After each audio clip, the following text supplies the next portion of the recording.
আসসালামু আলাইকুম ওয়া রাহমাতুল্লাহ। অবশেষে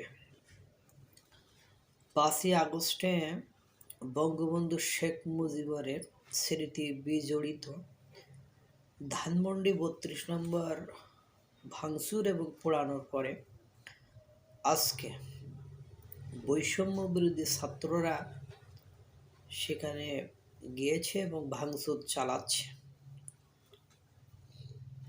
বিভিন্ন স্লোগান দিচ্ছে। বঙ্গবন্ধুর বাড়িটা ভেঙে তারা ফ্যাসিবাদের আঁতুড়ঘর, স্বৈরাচারের আঁতুড়ঘর সেটা শেষ করে দিবে। কিন্তু বুঝতে পারতেছে না যে এর ফলটা আসলে কি সুখকর হবে না অমঙ্গলজনক হবে। কারণ এই যুক্তিটা বুদ্ধিটা দিয়েছে হলো পিনাকি ভট্টাচার্য। আমার জানা মতে পিনাকি ভট্টাচার্যের মাথা থেকে বাংলাদেশের কল্যাণ হয়, মঙ্গল হয়, এই ধরনের কোনো বুদ্ধি আসার কথা নয়, বা এই ধরনের কোনো কর্মকাণ্ড উনি করেন বলে আমার মনে হয় না। এটার মধ্য দিয়ে বিশ্বে আজকে আমাদের বাংলাদেশ নিয়ে একটা নেগেটিভ ইম্প্যাক্ট, অর্থাৎ নেগেটিভ একটা ইমেজ তৈরি হবে। সেখানে প্রশাসনের কোনো লোকজন নেই, সেখানে আর্মি নেই, পুলিশ নেই, বিডিআর নেই, মানে র্যাব নেই, কোনো প্রশাসনের কোনো লোকজন নেই। ছাত্র জনতাকে এ সরকার, অর্থাৎ অন্তর্বর্তীকালীন সরকার সুযোগ করে দিয়েছে বঙ্গবন্ধুর স্মৃতি বিজড়িত জাদুঘরটিকে, অর্থাৎ ঘরটিকে মানে ভেঙে নিচ্ছিন্ন করে দেওয়ার জন্য বা সেটাতে ভাঙচুর চালানোর জন্য।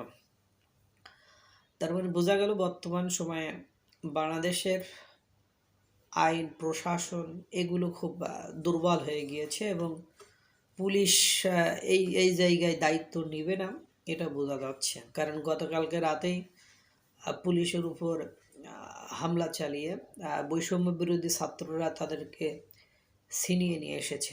কিন্তু এরকম যেন না হয় যে সারা রাত ধরে ধানমন্ডি ৩২ নম্বর ভাঙচুর করলাম, সকালে যেই দেখা যায় সে আমাদের কাছে আর কিছুই নেই, সব কিছু সেনাবাহিনী বা অন্য কোনো বাহিনীর হাতে চলে গিয়েছে। কারণ আমার মনে হচ্ছে প্রশাসন বর্তমান সময়ে এসে ধানমন্ডির মতো একটা জায়গা বা সরকার ধানমন্ডির মতো একটা জায়গাকে এরকম একটা ঘটনা ঘটানোর জন্য ছেড়ে দিয়েছে। তার মানে কি পলিটিক্যাল গেমটা আসলে কোন দিকে ঘুরতেছে, কোন দিকে যাচ্ছে, আর সেটা বোঝা বড় দুষ্কার হয়ে গিয়েছে। কিন্তু বঙ্গবন্ধু স্মৃতি বিজড়িত বাড়িটি ভাঙার মধ্য দিয়ে আমার মনে হলো বাংলাদেশে একটা গৃহযুদ্ধের দিকে আগাবে বলে আমার মনে হচ্ছে। কারণ বঙ্গবন্ধুর বাড়িটা অনেকের আবেগের জায়গা, আর বোঝেনি তো ভক্তকুল কেমন হয়। যেমন ফ্যাসিবাদের বিরোধিতা যারা করে বা করছে, বা তারা যেরকম মানে আবেগপ্রবণ হয়ে আবেগের জায়গা থেকে সেই জায়গায় গিয়েছে পিনাকি ভট্টাচার্যের কথা শুনে, বা বৈষম্য বিরোধীদের ফেসবুক পোস্ট দেখে, বা ইনকলাব জিন্দাবাদের ইনকলাব মঞ্চের ওদের উদ্যোগে ওরাই দেখলাম ওখানে আছে, ওই মানে ইনকলাব মঞ্চের যিনি লিডার সাদিনা হাদি, উনি আছে দেখলাম ওখানে, ওরা গিয়েছে। এখন আমার মনে হয় না যে এই ঘটনার পর থেকে বাংলাদেশের ফিউচার খুব বেশি কল্যাণকর কোনো দিকে যাবে। বাকিটা আল্লাহ জানে, আল্লাহই ভালো জানে কি হবে না হবে। আল্লাহ তাআলা সকলকে ভালো রাখুক, সুস্থ রাখুক, আর আমাদের এরকম দৃশ্য দেখা থেকে মুক্তি দান করুক আল্লাহ তাআলা। আসসালামু আলাইকুম ওয়া রাহমাতুল্লাহ।